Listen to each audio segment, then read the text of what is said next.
sih Pak, tadi Bapak bicara soal keberagaman, kemudian sampai hari ini politik identitas selalu menjadi kenangan buruk gitu setiap kita pemilu 2 kali terakhir.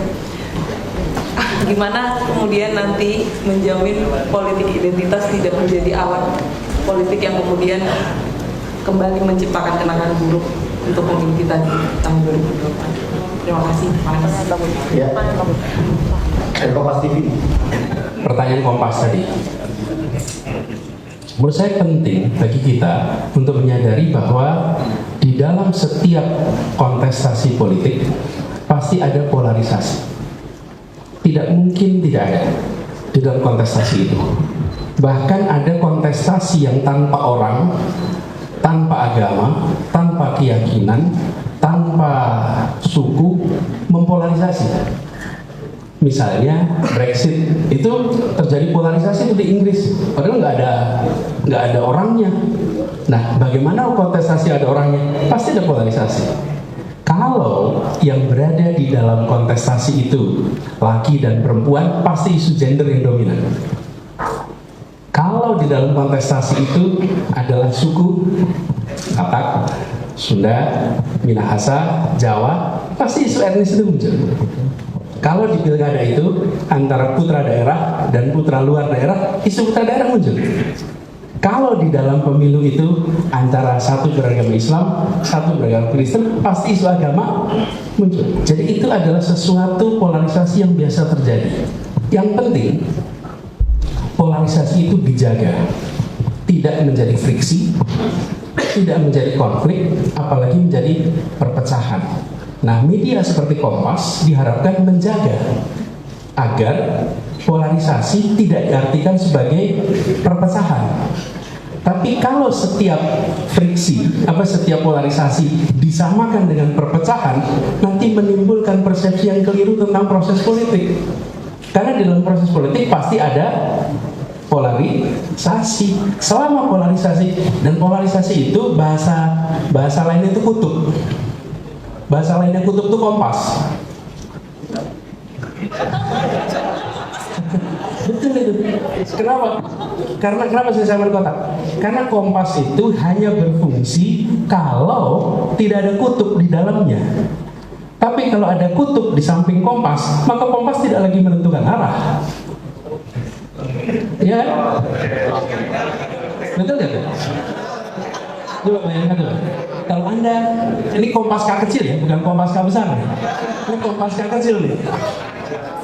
Jadi Kompas K kecil, Kompas itu penentu arah. Dia akan menentukan arah dengan benar bila tidak ada kutub di dalamnya, atau bila tidak ada kutub di dekatnya. Tapi kalau ada kutub di dekatnya, maka Kompas itu tidak lagi bisa menunjukkan arah. Nah, karena itu penting sekali bagi kita untuk tahu fase ini. Jajal-jajal ya Tuhan gitu. Bagaimana polarisasi itu dijaga. Lalu apa yang dilakukan? Bagi yang menjadi pemenang di dalam sebuah kontestasi, dia berkewajiban untuk merangkul semua. Bagi yang tidak berhasil dalam kontestasi, dia menerima hasil. Dengan begitu, demokrasi akan mengalami kemajuan. Tapi kalau yang menang tidak merangkul semua, lalu yang kalah tidak mau menerima hasil, ya demokrasi akan rusak. Nah, bagaimana? Itulah yang kita kerjakan di Jakarta. Yang menjadi pemegang kewenangan harus merangkul semua, tidak lagi menengok dulu memilih apa. Itu juga yang harus dikerjakan ke depan, dan itu akan dikerjakan ke depan. Gitu ya. Terima kasih.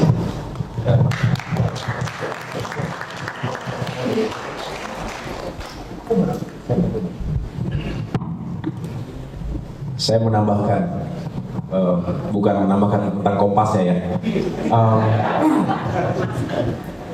Saya ingin memperkuat lagi, kan tugasnya memperkuat gitu. Perubahan dan perbaikan, intinya begitu. Nah, yang kita bahas sekarang adalah lagi-lagi demokrasi kita yang menurun kualitasnya. Udah deh, kita nggak perlu lagi menggunakan diksi yang lain, terjadi kemunduran demokrasi di Indonesia.